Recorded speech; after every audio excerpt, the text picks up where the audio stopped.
we back on it? All right, the Mac has returned on the scene right now. What's going on out there? I'm your own Mr. Clevonne, and this is Miss Tosha V on the scene, and we are you just forgot your name. Well, hey, look, they tried to put me in special ed, but it didn't work. Didn't work. To hell with all my elementary teachers. So we are back on the scene right now with just an open dialogue of healing from yourself. Healing from yourself. And it's a couple of things we need to definitely touch on because we have been out the loop for a minute.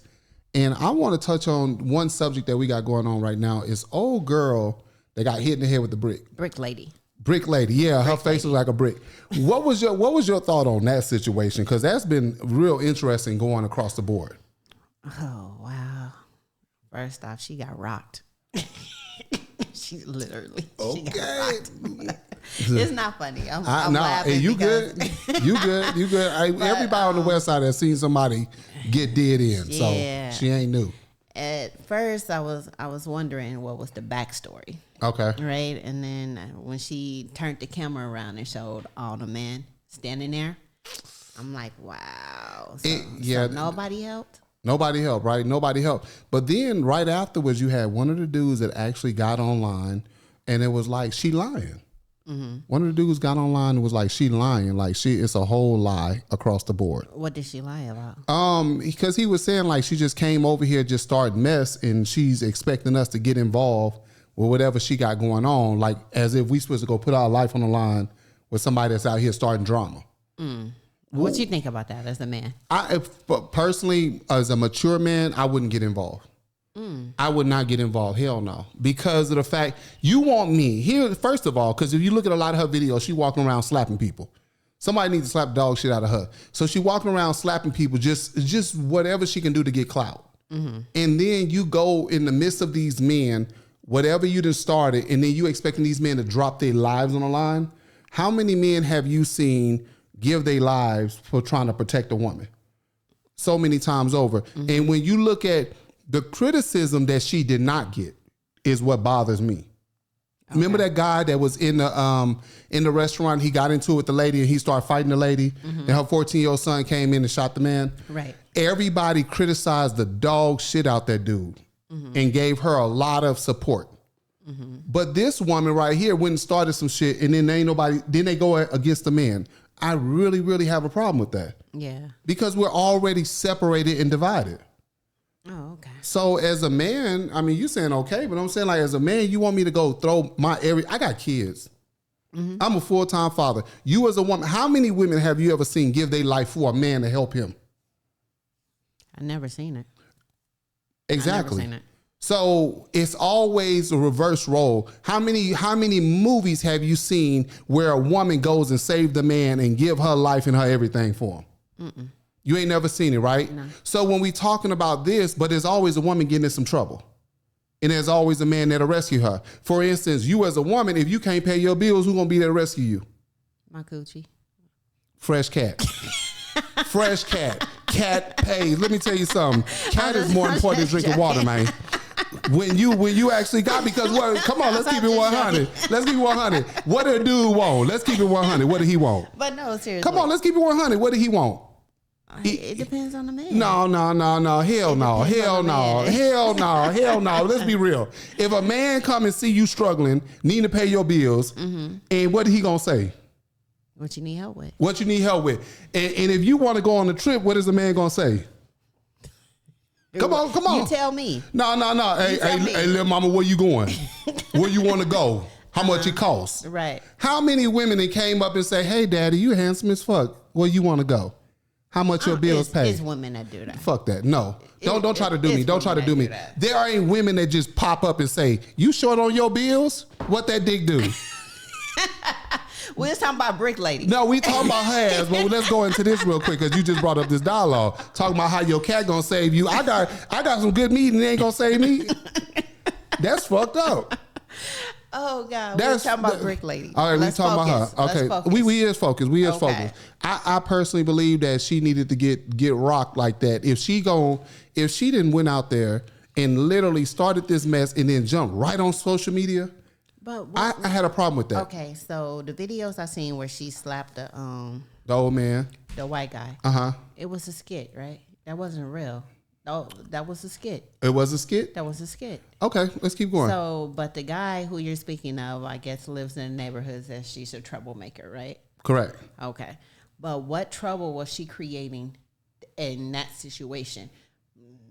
Let's not pay attention to the videos. In that situation, okay, the story was That's the guy. the story. The guy tried to get her phone number. She declined. Okay. He rocked her with a brick. She did, right? She got rocked with a brick, supposedly. No, it wasn't. She got rocked. With Oh, okay. She got rocked, but most people that get rocked in the dirt, don't they get up dirty?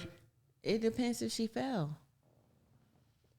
It depends. Now you've been slapped before, and I've been slapped. I had a mark. I've been knocked out. I got up. I was dirty as hell. The point I'm making is, in that instance, in that situation, what trouble was she causing? She just, from what I seen, she just declined. Okay. The offer, right? Okay. So in that case, even if you know her history, okay, as a man, there's no need to protect. I am still not getting involved. I'm sorry. Okay. I'm going to tell you this from experience, and this is hands down. Mm-hmm. I have literally got involved in other people's shit, and I'm the one that got in trouble and ended up with the ass in the stick, so I'll pass. Got you. From experience, I'm the one that walked away with the charge. I'm the one that walked away with the fines. I'm the one that got the shit on my record. Mm-hmm. I'm the one that's been ostracized, and that person is the one that walked away free. Got you. And was able to do what they want to do. I would like to see a woman come in and intervene and throw her life on the line for a man. Because we always talk about police brutality. I ain't never seen a woman go and rock a policeman while the man being mishandled. All they do is holler. It's stories of that. All the women mainly do is holler is what I'm saying. When you see the videos, they mainly holler. Stop, what are you doing? Why you do him like that? Mm-hmm. But I haven't seen women like literally put their life on the line for no man. Got you. I'm just keeping it 100 with you. Okay. So would you have intervened? No, I'm not a man. No, hell no. You're a woman. You're a woman. You're a woman. You for women's society. He slapped one woman. What's two? For real. Hey, look, you down for the sisterhood. I personally have a problem with how people are painting the picture of men, and then especially African American men. That's fucked up. Not especially African American men so much. It's just when you go back and look at the video, it was about 5, 6, 7 men standing around. Correct. All black men. Black woman. We presume that she's innocent, like she did nothing but declined the offer, right? Correct. And it's like, in that instance, what we're saying, not knowing the backstory or her history or whatever, is like, how could you not protect a woman? I'm still not stopping that fucking brick. No, I'm just saying the first initial, like, why wouldn't you? I'm saying the same thing all the other men saying. A lot of us have learned the hard way. A lot of us have seen the outcomes of situations where you go and intervene with somebody and they turn around and sue you. It's just so different. Things are totally different. Got you. Things are so different. I'm not doing it. I'm not doing it. I wonder how the fuck the brick was feeling. How is the brick? Ain't nobody interviewed the brick. How is the brick doing? I'm being sarcastic as hell, but as a man who's not, I'm saying right now, I'm not intervening no more. Right. No matter who the woman is. My daughters, hands down. My lady, hands down. Okay. My household, what I'm telling you, my family, but like that directly. No strangers is what you're saying. I'm not, no, hell no. Okay. Hell no. And if it's I've seen women who have literally will go start some shit and throw a man in the middle of it. Literally go start some shit. And they'll see you there and be like, oh, you ain't gonna do nothing. See, I see you ain't gonna do nothing because my brother here, my cousin here, my uncle here. I've seen that happen a lot. So what happens with this man now that he's thrown his life on the line for her? Imagine if everyone in society had that way of thinking. Where would we be?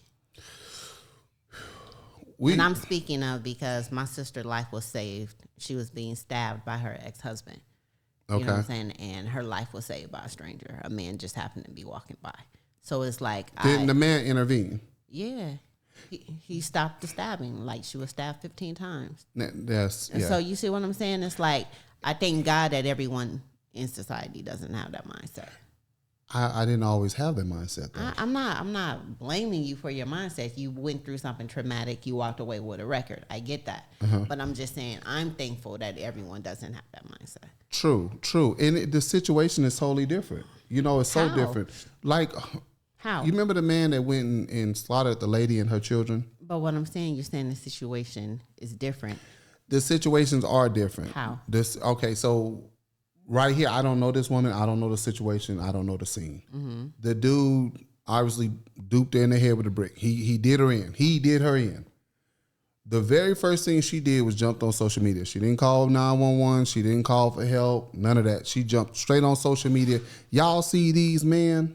Mm-hmm. That right there is, to me, that's a clout chasing moment. Right. Now, had she called 911, the police came, then she sitting up there filming like, I just got hit and these men stood right here, and why, I could respect that a little more. Got you. But you jump straight on social media and go straight to the hospital. Mm-hmm. And no, it's in if I knew you from the neighborhood on that BS, definitely not too. Got you. Definitely not. Like you, if I seen a dude walk up and slap you, dude walk up and slap you, for what reason? I'm gonna come over there and ask her, say, Tasha, what happened? I'm just joking. Tasha, what, girl, that was hard. What happened? I can't fucking believe he just slapped you like that, girl. You gonna walk? Where you know him from? You better catch another game. But it's different because I know you. That's what I'm saying overall. So now the biggest stigma is based upon men not putting their lives on the line for random women. I'll be damned if I would encourage men to do some bullshit like that. Okay. That is beyond me. So once again, you, Tasha, are you willing to go put your life on the line for a random woman or man? That's a long pause. I wish there were more people who thought like you. I wish there were more people who really thought outside the box. I'm like, no, it's just different. I mean, I can't say what I would do, honestly. Because sometimes when we're in situations, we react.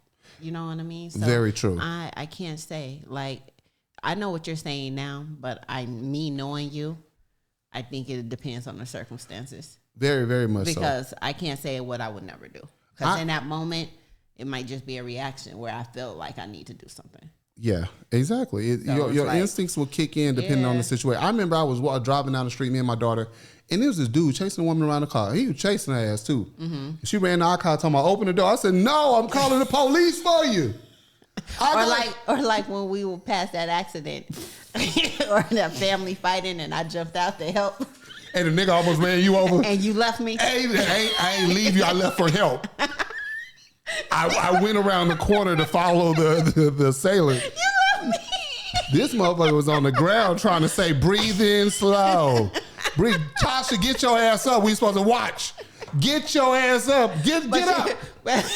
That was the biggest fucking drama ever. And they was playing bumper cars too. But see, I felt the need to make sure the person on the ground was safe. You was doing that, but I was driving with no insurance, my nigga. I couldn't get over there in the middle of that shit.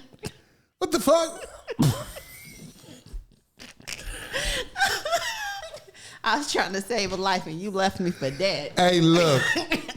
We over there. We over there. Say, didn't nobody tell your ass to jump out? Tasha, what the fuck are you doing? We supposed to be watching. We're watching. You so happy that you got your CPR card renewed and shit. You trying to run up on it. Please get up. Y'all help Tasha. I'm a get your ass in the car. Leave my motherfucking ass over here. Oh God. I ain't got no insurance. Get over here. Let's go. We have to stay to the area secure. Y'all go over there with that. Tasha, are you really doing this shit right now? What the fuck is going through your head? But you see what I'm saying? It was just your instincts were a little slow on that one because baby girl, we were literally right there, and the shit just I'm kind of like, yeah, we ain't supposed to be here this long, Tasha. We just seen them chasing each other off J Street. We were not supposed to be here that long. We in the wrong area. We ain't supposed to be by Evergreen with the drama. Oh God. So yeah, that was an interesting situation. The dude came out of nowhere with the car and hit him. I said, whoa, this is some deep shit.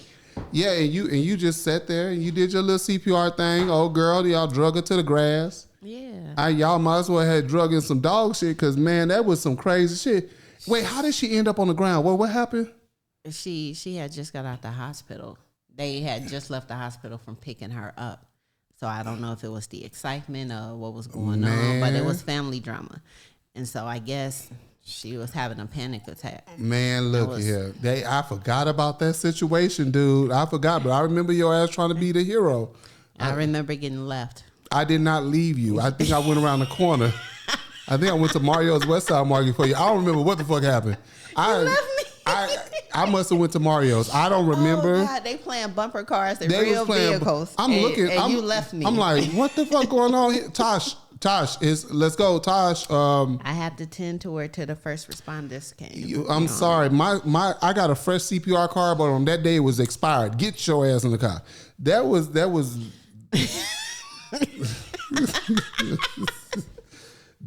shit was deep. I forgot about that situation. I'm like, damn, Tosh. Look, Tosh, I'm trying to get you in and out the car. Tosh, okay. Tosh, time to go. I remember that. But yes, that was interesting. That was hella interesting. So when you look at the whole separation between the man and woman, what's your thought on that? From this dialogue with the lady getting hit in the brick, I watched so many platforms and people are still going on really bashing men. And now that everything is kind of coming out, of what it is. I think it's equal. I think men are bashing her and women are bashing men. Men. Yeah, but I think that we wasn't there. Okay. We wasn't there. So it's like if I'm like one of these. I try not to comment too much unless I have the whole picture. I don't go by her social media. I'm more focused about that event itself. Okay. And we wasn't there. But okay, so with I view men as protectors. Well, once again, though, so what you're saying is, as a random man in the middle of situation, and once again, the situation is different. True. The man is different. But as random men, you're saying that men should put their life on the line for random women. I'm just saying, us, a society as a whole, I think have an obligation to each other. Okay. That's what I feel like. Okay. So I get the point that you're making. Yeah. As a society. Like, even if it was a woman there that said something, like say something. She said supposedly she was out with her homegirl. What was the homegirl at? Probably did her like you did me. Left. Oh, the homegirl went around the corner to get help. The homegirl did the brick did her in with the brick, and then told her to go outside. I don't know. It's just it's crazy to me. It's very crazy. I think personally, with the whole separation, once again, with us as just people, men and women, I think that hurts us even more. Yeah, and that's a huge setback. And I think that we're very desensitized to situations, violence. Yeah, because very, very much much so. Especially with the use of social media, like for you to get hit and your first reaction is to go live. To go live, like what? I'm calling 911. Like somebody help me. Yeah, let me tell you something. I think that's a problem. I got hit by a car one day, right? I got hit twice. So when my bike got hit by a car, I was dazed. And when I say I was dazed, I seen the little stars from the damn cartoon show. I couldn't get up. Yeah, I was out. And I have been through a whole lot of things. When certain stuff happen, you are dazed. My first thought ain't to get up and be like, hey, y'all see what happened to me? Yeah, different generation though. It's like they want to be the first ones to go viral. You know what I'm saying? Yeah. So any situation come on now. Us growing up where we grew up, we see somebody get killed or shot, we're not pulling out our phones trying to, you know what I mean? It's like... No, you go up there and expect the body. Yeah, that's man. You know what I mean? But it's just this generation is crazy to me. It is. Everybody wants that approval, that applause, that extra like. And it's really, really hurting our babies down the line. So would you say social media is damaging society? Hell yeah. It is. It's really corrupting all kinds of things. Relationships. Because somebody will see somebody else's relationship, want to emulate it. Somebody will see what somebody else has because it looks like they're flaunting, but really they just rented that car to promote it for you, to want that car. And people really think that that's real life, and it's not real life. Right. That part bothers me a whole lot. So when you look at how the social media clout chasing thing is, it's really hurting us. Yeah. It's really hurting our what I was going to say is with the separation between us as with the man and women, you know who get left behind? The kids. Mm-hmm. Our kids are really, really suffering because of this fight back and forth. You got the man versus woman. You got the baby mama drama. You got the divorcees. You got the people saying who don't get married. You got all these perspective, and the kids are really getting left behind. And who's raising the kids? YouTube, Roblox, Fortnite, TikTok, Instagram. Right. All these social media platforms are raising our kids, and it's tagging along with their algorithm of what they're interested in. And as you see, I was looking at this new movie, Elemental. You seen it? No. What is it about? It's a cute cartoon. Okay. But one part, the water guy goes and introduces the girl to his family. And one of his sisters is there with her girlfriend. Mm-hmm. Wait, with her girlfriend? With her girlfriend.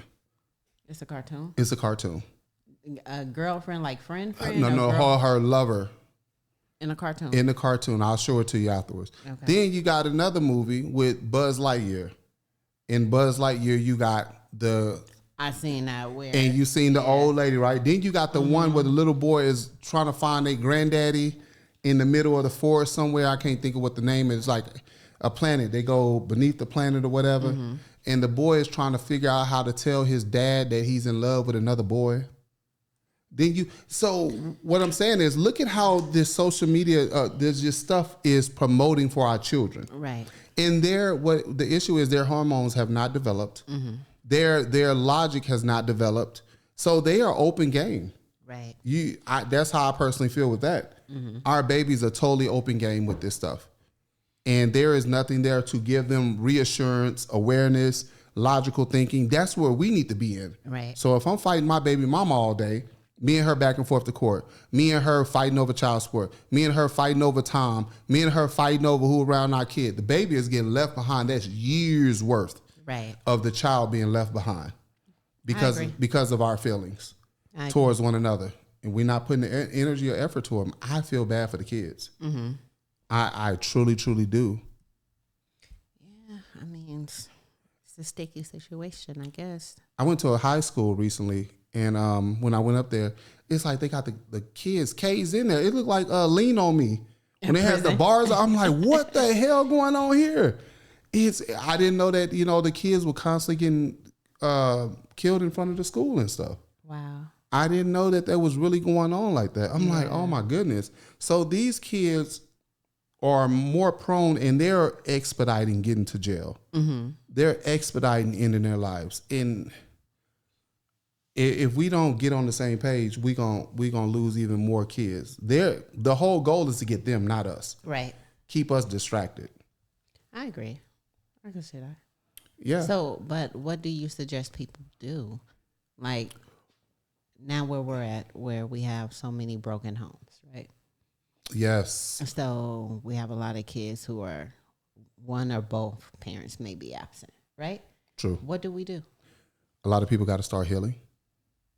And how do you start that? Ooh. Well, I want to first give a shout out to a good friend of mine by the name of Tasha. If it wasn't for her being in the process of me going from the beginning definitely to where we are now, I like I said, if it wasn't for the Lord on my side, I don't know where I would be at. Thank you, Jesus. Ladies and gentlemen, I have Jesus sitting there on my side. No, it's where do you begin at? The first thing is, most people know what their issue is, so they can address it right out the gate. Most people can address it, say, I have this problem. I'm addicted to Coke 45. Right. Now, after the Coke 45, what else do we have? I know a Coke 45, I'm going to stop drinking. Mm-hmm. And then they'll stop for like 2-3 days and say, what's in my blood? If it's my... It's a process of really having to stick with it, not just addressing that one thing, but addressing how you got there as a start. Got you. What's your thought on that? I mean, accountability. It's like, I think the healing starts once we start looking in the mirror. We can't always have a victim mentality. Ooh, wait. Talk about that one part. I had to learn that. I know. That's why I brought it up. Oh, wait, hold up. This motherfucker throwing jabs. No, that's not a jab, but it's just we all been there. Okay. Where we feel like we're a victim of circumstances. Like, okay. But we have to own up to what part we played in those circumstances. You know what I mean? True. Even if it was because we didn't know any better. Very, very true. Very Past true. trauma, whatever, True. it's just accountability. Because our healing is our own responsibility. Now, when you say that, because here's the dilemma. Most people always tell people, go heal. Go get it together. A lot of people don't know how to. That's an excuse. With all the information that's online now. It's not a routine. I'm just saying, anything you want bad enough, you'll go get it. Or you'll at least research and try to find out about it. I agree. So it's like, no one can give you the golden ticket. If it's something that you really want to do, if it's something that you're really struggling with, it's way too much information, especially free information out there, to at least get you started. Okay. I agree with that part. I totally agree. To get you started, most people will get started but never finish. Because a lot of people want the quick microwavable life. They want to be rich tomorrow. They want to have the degree tomorrow. They want to have everything overnight, but nobody knows how to stick with it. That is a big challenge that I learned over time. No one can teach you discipline. It should be learned early, though. Not necessarily. Okay, so it's like anything you want, you have to be disciplined for, even if it's success, weight loss, healing. True. It's all about discipline. True. You can sit here for hours and speak the importance of what steps a person should take to heal or to accomplish anything. But unless they're disciplined and focused, what's the point? Even if you sign up for therapy right now, right? Okay. And you're supposed to go once a week, right? Okay. It's up to you to make those appointments. Correct. Right? If you miss 1 week, then you miss 2 weeks, then because it's no big deal. That's not who can you blame for that? That's like working out. Yeah. That's like me working out, because I do want a new set of muscles, and I get it. I ain't did my shoulders and arms in a long time. Right, but I'm saying it's up to you. No one can make you or force you. Like, the tools are there. If you don't decide to use them, that's on you. True. Accountability. Okay, so when we say accountability, once again, because I'm playing devil's advocate with you as a person who's on the outside. I hear this a lot. I've heard people say this constantly, over and over and over. You need to heal. You need to have accountability. You need to start the process. When a person is getting started, I feel that having someone to help you with accountability is a positive. If I didn't have a you on my hip going through the process, I feel like I would have stopped. Do you remember how many arguments we had? Hella arguments, man. Okay. Let me tell you something. Right. We had a lot of. How many "I fuck you" letters I got? You motherfucking right. Fuck you. So, but you understand what I'm saying? Well, and it wasn't. Let's be honest. It wasn't until there was a separation of us where you really started doing the work. Okay, I was doing the work, but it became more in depth. Because you had to face yourself. I was leaning on you as a crutch. Now, okay. Let me say this in open. I do thank you and appreciate you. I truly thank you for, one, understanding. Two, I appreciate you for just being present, because if I did not have you present, I would have gone backwards in so many ways. When we became more separated, I began to reflect even more. But I appreciate being able to still give you a call. Even though it bothered me that it didn't go as I wanted it to go. Right.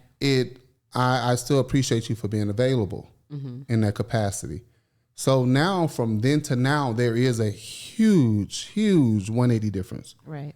I ain't saying no 360, because 360, we're going to go all the way back to where we was. It's a huge 180 difference. Right. And from there till now, the things that I used to accept, the things that I used to, is so different. It's so, your appetite for what you used to like or love is not even there. Taste change, yeah. Way fucking different. Oh my God, way different. Like, the shit I would tolerate now is like, you must be out your damn mind. See, but I ain't over there trying to save the world in the Lord's name. Because that was another issue, because here's my other thing is that it worked. The timing of it worked for me because of me not being in the church no more too. Right. So because I wasn't in the church, I didn't have that manipulation going on to keep me stuck. Or the need to please people. Because now my crutch for them was gone. So I don't have them anymore. So now I have to really, really deal with myself. If I still was around them, I would deal with the manipulation of you ain't doing God's will. Right. You ain't doing enough. God ain't pleased. You can do this right now because that's what God wants. So the manipulation, they'll dumb you down. Right. They will really dumb you down and keep you suppressed. So it was important for you to separate yourself from what was hindering your growth. Hell yes. But here's the thing. I didn't know how to do it myself. Right. So you didn't know how to do it. You just needed somebody in your corner telling you it was okay. Thank you. Thank you. The validation. The validation I never in my life had. Right. So you became that for the first time. And because you were there, that's what I'm saying. See, most people don't have that type of accountability on their hip or someone who understands it. Right. A lot of people just have a yes, ma'am, yes, sir. Right. So all the fuck you letters was based upon what the fuck was going on at that time. Yeah. Why are you looking at? I didn't take it personal. That's why we're still friends. I appreciate it, friend. Make sure you be a friend after this. I truly appreciate you, friend. Motherfucker. I truly appreciate you. So, and I'm just saying, for me personally, that's how I view you. That's how I view the situation. So if you wasn't present, yes, I would have struggled even more. But people here, I want to touch on this. Most people will start the process with people who ain't never started the process. Those fake healers. Boom. Most people will start the process of healing amongst people who ain't never started the process of healing, which causes them to stay stuck and stagnant. Right. Because the people who ain't never healed, they'll become yes, man, yes, sir, and they'll tell them what they want to hear, but they'll never tell them what they need to hear because they ain't never got the right information themselves. And so now that's like a part of how people keep each other suppressed. Right. I really believe in what we call accountability partners, where a person is going to hold your feet to the fires. But at some point, we have to understand that it's our own responsibility. Yeah, having a crutch or having that support system helps a lot. It does. But what if you don't have it? There's a lot of people who don't have it. Right. So they have to go internal. You know what I mean? Into the universe, God, whatever you believe, present someone or bring someone to your life. Maybe you're to a point where the person that's supposed to be coming to help you, you wouldn't even receive anything that they're giving you. That is very true. You know what I mean? Sometimes it takes for you to be isolated long enough where you're going to be open up to listen to someone else. That is very true. My timing of when I fully interacted with you, because I never really interacted with you until we started talking about the podcast. Yeah. And so but that was right after my mom passed. So with all of that going on internally, I needed you. I so needed you more than you ever could imagine. Yeah. And it's like my appreciation for you is on a level where words can never describe. And my repayment to you just for that is in a way that I can never tell you. Only because it's you. So I go back to somebody getting hit in the head with a brick. You damn right I'm going to fight for you. This motherfucker helped me heal. The fuck? Why would I not help you out? But there are people who I've dealt with, and the reason the positivity of me dealing with you at that time really helped me to sustain my ground with other people. Right. Yes. Yeah, I know. I'm putting your foot down for once. It really helped. It really helped because I wasn't sitting here saying, well, let me pray about it. Let me see what God want to do. Let me see if the Lord moves. It's common sense. Right. Common sense. I would never pay my bills in that one phase. It was one phase I need to pay my bills. Oh, I'm going to wait on the Lord. So you better go do what you got to do. I said, all right, Lord. But I think it is important. I think it's very important. Like I said, having the support system helps a lot. But sometimes we have to value isolation. Like sometimes you don't need anyone in your ear or in your face. You just need to sit down and deal with your own personal shit. True. Like the thoughts and do the breakdown completely within self. So you'll understand why you react the way you react, why you feel the way you feel, why you think the way you think. And it's like sometimes when you have outside noise, like I said, we always said that'll make us focus on the other person's shit to distract us from our shit. Correct. So sometimes you don't need anybody in your face. Correct. I totally agree.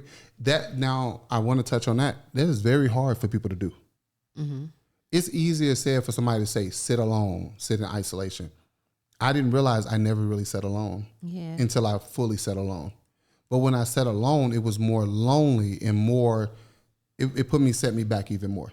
You can never be lonely with yourself once you really know yourself.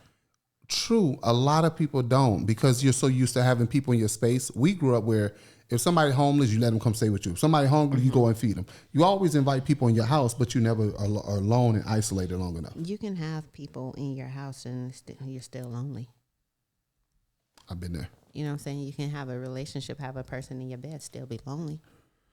So it's like sometimes we put too much value in a person's presence versus their acts, the essence that they're bringing, right? Because you can be in my face all day, but your energy is draining me. That's another conversation. People always bring up about your energy. And I never understood it until I got in this space. I never understood it. I never understood the power of saging until I got in this space. Right. Once I got in this space and we saged, then it was like everything just kind of whew. Yeah, because people, like, you had an open door policy. Yes. And I'm like, do you understand how many different energies you're welcoming into your temple, into your sacred space? Like, your home is your sacred space. So you can be here chilling. You have like 5, 6 people come. Next thing you know, they leave, and all of a sudden you're depressed. For no reason. And it's not even your energy. You know what I'm saying? Yep. But you didn't absorbed and sponged. You know what I'm saying? And now you walking around like this is bullshit. I hate the world type thing. Like, for no reason. Right. I remember when I had people come over, all of a sudden my ceiling fan's light stopped working. One of my ceiling fans outside fell down out of nowhere. Right. I've had my refrigerator just stopped working. Just all kinds of stuff started breaking. The heads of my damn toilet seats came up cracked for no reason. Out of nowhere. Yeah. And I realized, oh, this is some real ass stuff. But we were taught a lot of stuff so backwards. When we would light an incense, I didn't know that was in reference of a sage. It's not a sage. But when we would clean up on the weekends, we open all the windows, clean up everything. We clean everything. We just light incense, but we never light the sage. Right. And now I understand the power of the sage compared to the incense. Because we knew our house smelled good with that incense. Right. But we didn't know we were being taught so backwards. I know now, shit. Shit, hey, look, when people come over, I have the sage outside. Walk past this. Walk past this. Seriously, because I've had a lot of people that have the most ill will against you, and there are so many people that I literally had somebody I got off the phone with them. My damn knee popped backwards out of nowhere. My whole knee just, your knee got this. It just the whole shit out of nowhere. I'm saying, oh, okay, this from this person. It's crazy. It's very crazy because you have people that's act like they're in your corner, but really they're envious, very fucking envious. Yes. And it could be of the most minute situation or thing, and it's like I had that. I'm still dealing with that. See, I'm still dealing with that. But here's the thing about healing is I learned to accept it. I learned to accept the person for where they are. I learned to embrace the fact that this person is full of shit. And you learn how to deal with them. I learned how to deal with them better. I don't because once again, I kept mixing what I've been brought up to, what I've been taught, into what I'm trying to get away from. But what I'm taught and what I'm brought up to is telling me to stay there. Right. Even when it's the worst situation. That's a community issue. There are people will tell you to stay in a bad situation when it ain't getting no better. They see it ain't getting no better, and they'll tell you to stay there. So during your process of healing, right, this journey that you're on, so up to this point, what's been the hardest thing for you to balance?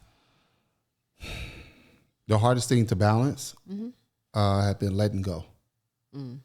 Letting go so that I can focus on all the other stuff. Letting go of what? Letting go so that I can become who I'm meant to be, great. Letting go of whatever situation was hurtful, or letting go of events that had taken place, and the worry, because I would sit down and worry because I'm holding on to everything. So learning to let go, you don't have to hold on to everything. Some things will work themselves out. Let things work themselves out. But we were taught to micromanage. That's why a lot of our companies don't grow either. Because we're constantly micromanaging situations that are not helping us grow. So you're the person that showed up, you opened up, you did the secretary work, you did the community work, you did the meetings, you did everything. Because that's a lot of times, especially in our communities, we put people in position that we know they're not qualified for out of obligation to family, friends, church, community, or whatever. So you feel the need to handle everything yourself because the people you have in position shouldn't even be there. Because you haven't been taught how to vet people. Right. Many of us have never been taught how to vet out people. So now you know how to vet out people. What do you do different? Listen, you always hire the person that's smarter than you. Most people will hire somebody that has a degree that they don't have, but is no smarter than them. Yeah, it's like That's a tactic of a manipulation. I get it, because the people that's under you should always know more than you. Correct. If you're the smartest one in the room, then there's the problem. Correct. You train people for a job. But that's where the micromanaging comes in. Correct. So a lot of our pastors in the community do that. Micromanage. You would know better than me. Hey, look, I watched it.